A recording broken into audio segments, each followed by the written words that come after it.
Welcome back to Fearless Empowered Women.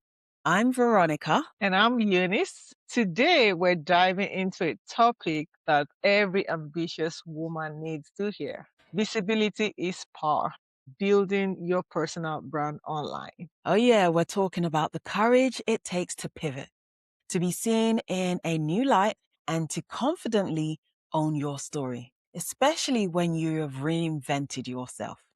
Today, our guest embodies that perfectly. Joining us is Elizabeth, a former barista who boldly rebranded, pivoted industries, and built a global luxury brand from ground up. Yep, she is the founder of Aureliean Fine Jewelry, a brand serving celebrities and high-end clients around the world. Yes, sister Thank girl, you. standing shoulder to shoulder with established names in the jewelry industry. Elizabeth's journey is one of reinvention, strategy, and international visibility. Elizabeth, welcome to the show. Thank you Yeah. so much. Thank you, both of you, for such a lovely, warm welcome. I'm really happy to be part of this Thank you. momentous time today. And it really is, because this is a first for me. This is my first podcast. So I'm really Oh, proud. So, welcome.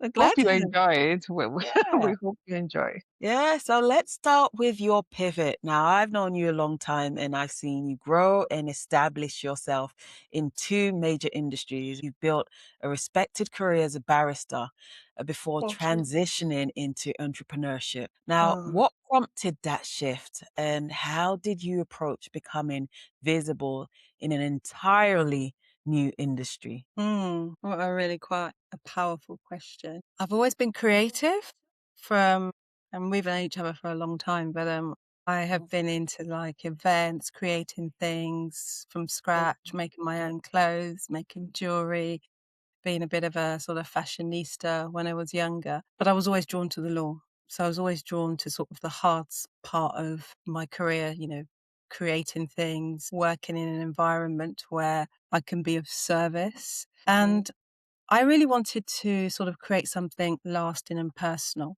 And I've always been into jewelry. And I felt like that was the perfect canvas because I needed an outlet from Mm. the heavy duty legal world. So the hardest part was really trying to build credibility sort of from scratch in a completely new industry. I'm self-taught. So I'm a self-taught jeweler. I've honed my skills over 20 years and I really wanted to start making money from the beautiful pieces that I was creating for friends and for family. People kept saying, "Oh, this is so wonderful. This is lovely. You should sell this." Or, I'd buy it if you were selling. And that really gave me the confidence that actually people did like what I was creating and I was giving them away for free. I was creating things for myself, for my mother, for my family members. But then I thought, this is the right time. And it was about 8 years ago when my eldest boy said to me, "Mama, you really make lovely jewelry. You should make jewelry for the Queen." And I said, "You know what? I am going to translate my legal precision into a creative business and I'm going to go for it." And that's really how it started. It started from myself wanting to express a part of me in a creative way, which was different to my day job of sort of being professional, being hard, being corporate, being respectable, predictable. And so it was really just for me to have a way of expressing another side of me because there's many sides of me. And I think having a Nigerian background as well, we are taught to have many strings to our bow and not to be Wow. one dimensional and to be able to pivot and change, especially if things change and things don't go to plan, to be able to not cry about it and sort of move on in a different direction. So for me, it was really, I love law, but I love creating things for myself. And I was just getting so many compliments from women at work, family members were saying, "Make me this ring," or "This earring has broken. Can you fix it?" Or Right. "I've lost this earring. Can you recreate the second one so I can wear it?" And that Right. was really the push that I needed to make that leap to start my own Okay. brand. Nice. That's lovely. That is absolutely powerful. Thank you. And many women hesitate to show up online. They are reinventing themselves, but because of the fear of judgment, they Mm. don't want like to show that side of them to the world, especially online, because they're afraid of judgment. Of How course. did you overcome that fear of reintroducing yourself in this way? As a lawyer, now starting this new business, how did you navigate that to the world? Okay, that it's quite funny because you're using the words like fear of judgment, and that's in the legal side, that's what we do. We present our case and we want to be the most credible, and we tell a story, and we want our side, our version of events to be what is believed. So I don't think walking into my new career, I was worried about being judged or not taken seriously outside of law. I was more worried about, would my vision resonate with what people would be prepared to pay for?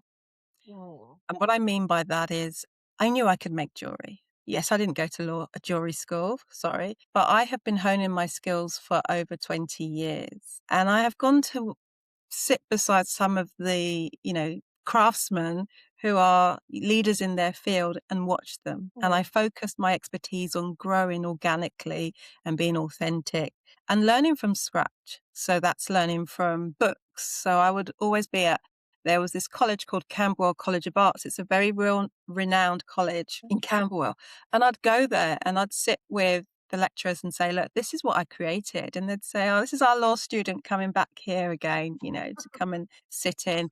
And I'd go there and I'd show them my work, and I'd get a lot of critique, and they would say, look, this is brilliant. You've taught yourself this over years just from following the practices that have been handed down from generation to generation.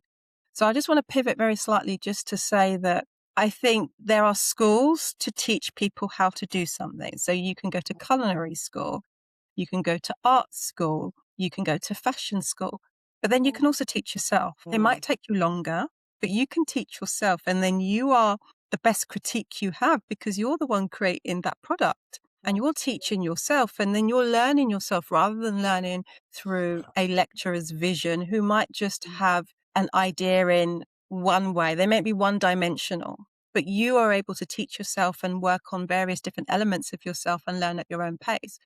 So in terms of, I didn't have fears about being judged because I wanted to enter into this new career.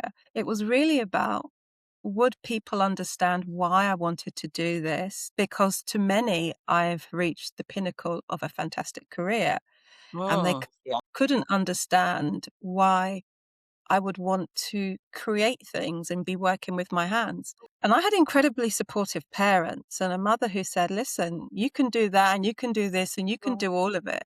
Go and do it, you know? And so my fears were really about, I'm being authentic. I love jewelry. I love creating jewelry. I'm consistently showing my work publicly. I'm being visible. So it became a tool and not a risk. And because it didn't really clash with law, there was no conflicting elements with it. I wasn't disgracing one side by doing one. And so it was more of, wow, I would come maybe to work or to court and my peers would see a nice necklace or some earrings, and that would become the focus of the conversation. And then I'd be able to draw them in into why I create jewelry while you're and what I love pivoting, about you were creating jewelry. pivoting. So it wasn't the fear of being per se, but it was really more of, this is what I create. Would people like what I create? Would Okay. they understand my vision and would that resonate? Aureliean Fine Jewelry has such a strong, refined brand presence.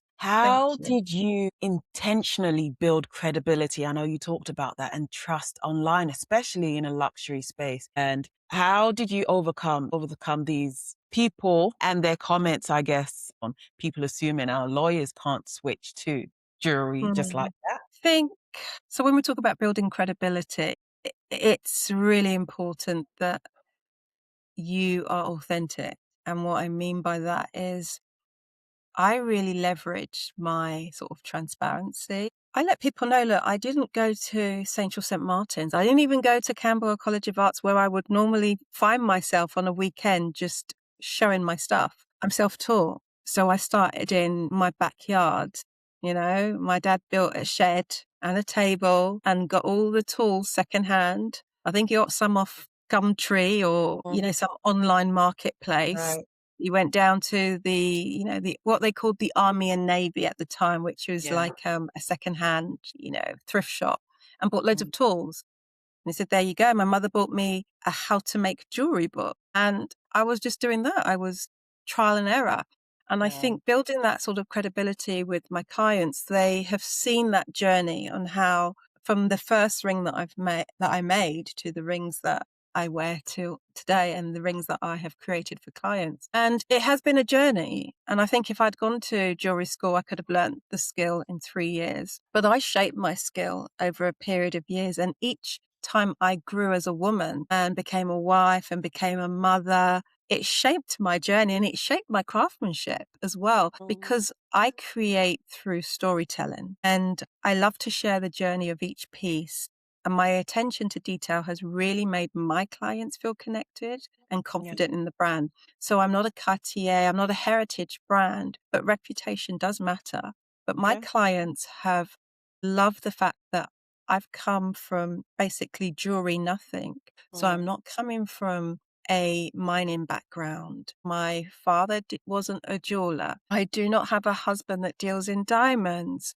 I did not work for a big jewelry house. And then after 10 years of being their creative director, then branched out on my own with all the knowledge that I've learned from what they've built. I've built this from the ground up, from Okay. scratch, from learning about jewelry, learning about gemstones, learning about clarity, learning about cut, learning about the different stones and the Kimberley process. And what that is making sure that I can trace where my raw materials are coming from and they're not blood diamonds, and that there's no modern slavery in the whole of my supply chain.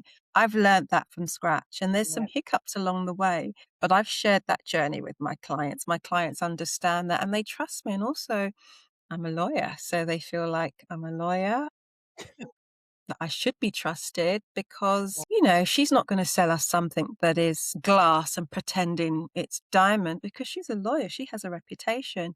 And Yeah. so reputation is really key. But what matters is the fact that I've been consistent. I've been authentic. I'm a girl from South London, Yeah. and creating jewelry, and I'm selling this jewelry on Bond Street. I feel really proud.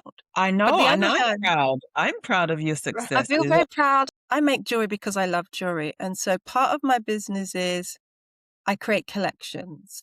And those collections are, I design them, I draw first, and I design, and then I make. And it's based on what I like, what I feel is beautiful, what I feel is elegant.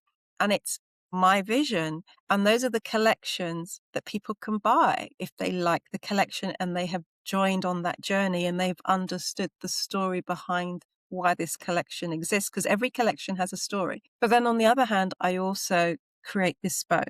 And so what that is commission. So a client may say, can you create me a ring? I need an engagement ring, or I want a necklace made. Can you do that? And so then the client is providing me some guidance of what they would like me to create. But what is unique about what I do is the clients trust me to bring to me some raw materials. So they may have some pearls that they bought when they were on their travels, or they may have inherited a diamond and say, I don't really know what I want to do with this, but I trust you and I like your collections. Just create something for me. Yeah. Let's talk a little bit about social media and Right. visibility. Okay. Right. So you've served celebrities and high-end clientele globally, right? Yes. Beyond social media metrics, what does true visibility mean to you at this stage of Mm. your journey? That's a very good question, because I would not say that I have the best social media. I used to say a few years ago, my clients are not on Instagram, my clients are not on Facebook. They're out there making money so they can purchase my jewelry, so they can create something lovely. But as the years have gone, and how I've seen how transformative people's businesses have grown with the use of social media, especially platforms such as Instagram, it has made me think, okay, maybe I should utilize it more. But then I fall back to, I am busy making jewelry for clients, and thank God, and through everything, I give God the praise that I'm always busy. And Mm. so the social media journey has been slower. I'm not as visible. I should share my work a lot more. I should share my highs and the awards that I've won or the people that I've created for. I've always said that I don't create jewelry for celebrities. I create jewelry for people that love my craft. And so I get a lot of questions and I get a lot of magazines asking me, can we borrow your jewelry for a photo shoot? And the magazines have been really great to me, like Vogue, You and Your Wedding, GQ. They have given me a lot of editorial.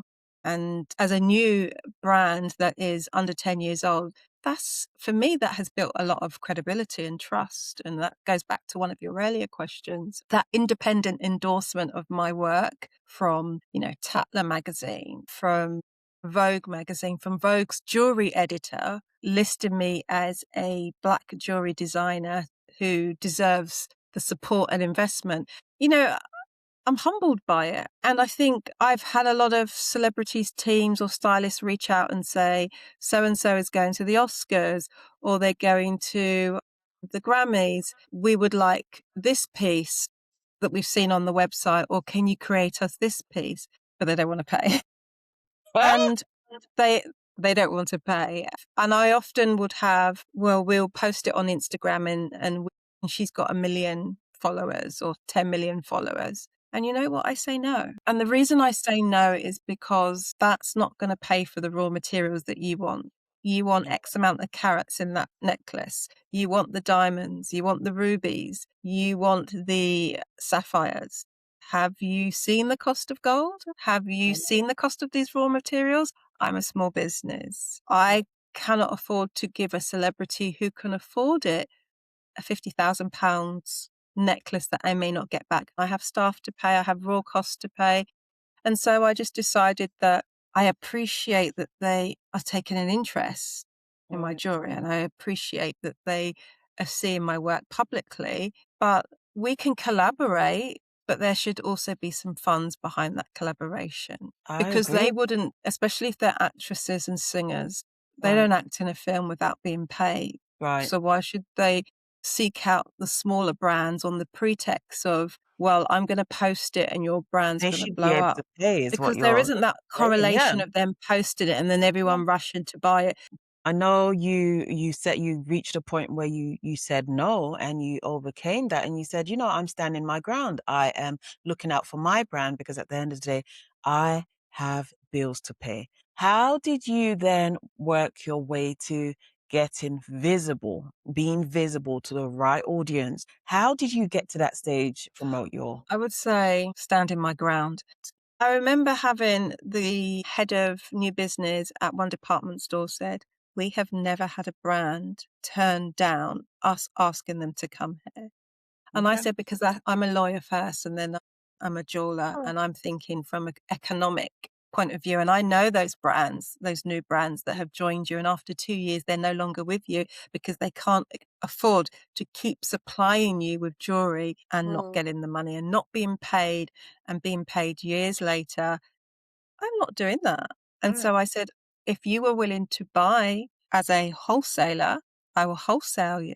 Then the jewelry becomes yours. And then you have to push and you've got to market the Wow. product to make sure it sells. Because I give that to them for free. They don't have to market me. They won't market on their website. It'll be come and meet XYZ designer. And Right. so then you're left to then try and sell and let people know that you're selling there and direct Right. people, funnel people there. So they're making the money and you're not getting the money. And so I felt like it would be vain of me to just have on my website, we're stocked in Saks Fifth Avenue, we're stocked in Harrods, we're Yeah. stocked in Yeah. Selfridges, but then I'm not making the money. And so it Right. was a really difficult decision to move away from that because when I'm starting the business, the dream is to be stocked in those places. Right. But as you're walking through it and you've got that professional mind, I've got that legal mind, it's like the numbers don't stack up, it doesn't work. Mhm. And I'm not going to get into debt. So their executives can have brilliant quarters. And Right. so really it was about hustling myself and going out to where my clients were. So I Okay. would sponsor various events. So, for example, Okay. I might sponsor a polo event and sponsor a prize, or Smart. my jewelry might be the largest on the auction list.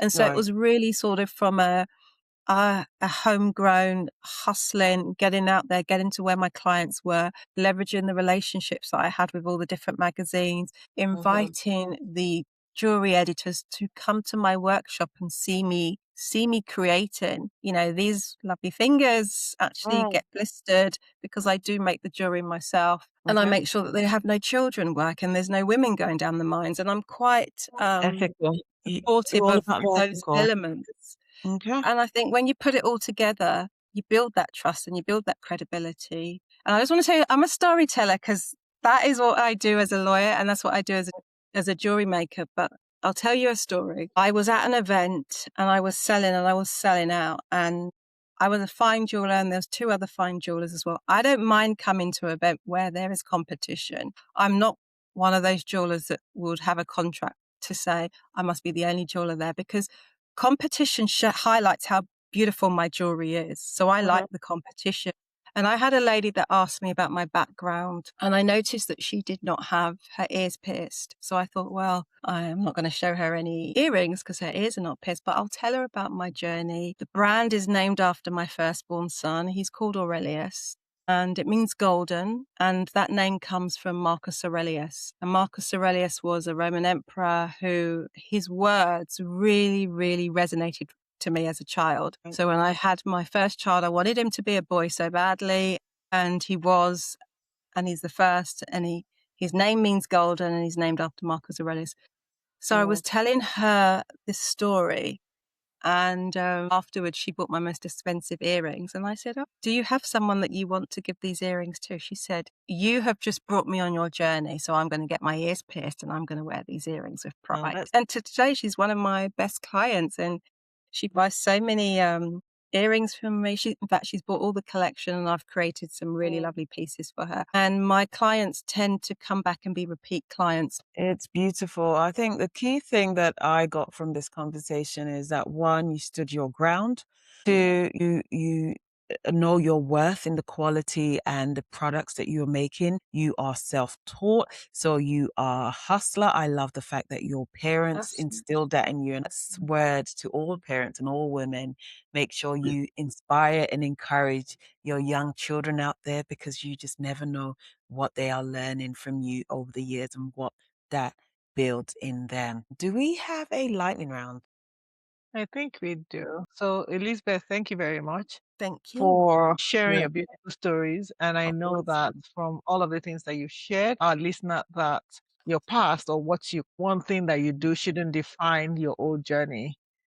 If there's something else that's Pivot. calling you, you can always pivot at any time. Do not be afraid to. Do not like limit yourself or box yourself because of societal norms or whatever. Mm, Just go for it. I mean, your story is a beautiful example of that. So Thank thank yeah. you. you. I want to just say on that point as well, pivoting is really important, especially in today's world with artificial intelligence and a lot of people losing their jobs. It might seem like it's really a scary time, and we are living in a different time. But if someone's not afraid to be a reinventor of themselves, to pivot, they will go very far. In today's world, don't be scared of pivoting, but also having more than one creative outlet, doing something else. You are not defined by your day job. Yes. You know, a 9 to 5 is just a chunk of the day. You have the weekends, you have your holidays, you have your evenings to really flourish and build something, only if you want to. Because Yes. I'm someone who's a multitasker. I'm a mother. I can do 20 different things at once and do them well.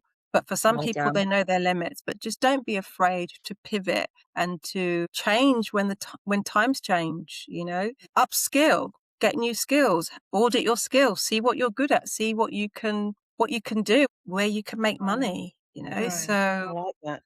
Thank you. yeah, I mean, thank yeah, that's what we're all about. You know, especially Nigerians. I don't know a Nigerian that just does one thing. Like Right. seriously, I don't know. We Yeah. always have something else going on. Don't put all your eggs in one basket. That's what we were taught, right? Yes. Nigerians are used to having a job in the morning, going to their main Yes. job, having a job in the Yeah. evening, on the Like, weekend looking after don't waste children, your on weekend. Sundays Yes. cooking for someone. We're We just are the used to best multitaskers, period. Yeah. We are. All right. All right. Let's So let's on move with to this. Let's your lighting rounds. So coffee or tea? Coffee or tea? Uh-huh. I Champagne? feel I know what it is because you champagne. are She said Sparkling tea. Sparkling tea. sparkling tea. Okay. I knew it was going to be tea. Are you an early bird or a night owl? What do you prefer, morning or night? I prefer the night. I think my diamonds shine brightly in the night shine time. bright like a diamond. Okay. That's it. That's it. I have to get up early because I have children. But when it's the school holidays, I'm not getting up before 12 o'clock. Beautiful. One word to describe this season of your life. Timeless. Nice. Okay. Timeless. Why that? Yeah. Why timeless? Yes. Yeah. Why timeless? Because there is always time. People say life is too short. Rush and do this, rush and do that. I've been working on this business. If I'm going to say since I've learned how to make jewelry, since I taught myself, it's been 20 years, but the business is 7, 8 years and I'm still just getting started. So I feel Okay. like I have enough time. There's plenty of time to achieve all the things that I want to achieve, tick those boxes slowly. And it's my time, not anyone else's time. It's on my time, Wow. Okay. my Beautiful. timeline. Thank you. That's beautiful. Well, you heard it here first. Aureliean Fine Jewelers. Check them out. We will add her company details and social media link to the description of this episode. Please go ahead and support her. And I love your journey. I love what you are about. I love Thank the ethical stance that you've had and just the story of resilience and pushing forward and you. self-teaching yourself. You didn't allow lack of knowledge to restrict you, but you used your knowledge from other parts of your career to shape another, to rebrand and to successfully put yourself out there. So kudos to you. Thank you. Thanks everyone for tuning in. If you are also looking to rebrand yourself, take some tips and shine bright like a diamond. Right. Thank you. Thank you so much. Thank you. Bye. Thank you. Thank you for tuning in to the Fearless Empowered Women podcast. We hope you found it insightful in your growth and empowerment journey. Connect with us on Instagram at fearlesswomenpod or send us an email to podcastview@gmail.com to share your views. Don't forget to like, subscribe, and share. We look forward to connecting with you soon.